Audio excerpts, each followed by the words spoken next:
دغه کمزورې مستخانه کوم د بل د دکان مخ ته بالا ګای ناوخته شل افغانۍ ګای ناوخته 50 افغانۍ ګای ناوخته نه یې بد یاره خو ورکېږي خو نه مګر بیا یو څه پورونه معنا را باندې بیا په پور یو څه دغه کوم یا دغه حساب یو لږ کومک را سره وکړي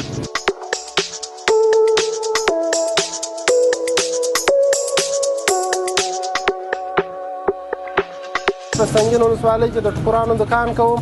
تقریبا دا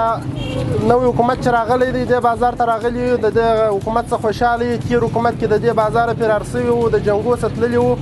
اطرافو ته نو اوس دغه راغلي د سنګین ولسوالۍ د حکومت د هر څه څخه موږ راضي خپل کاروبار کوو کس په کس کار نشته که د شپې راوځو که د ورځې راوځو څوک مخ ته نه درېږي امنیت دی انشاءالله کوم کاروبار چې کوو جن خوشحاله یو او دغونه عاید موږ پیدا کوو چې د خپل ګزاره په وکړو جن راضي د هر څه انشاءالله خوشحاله یو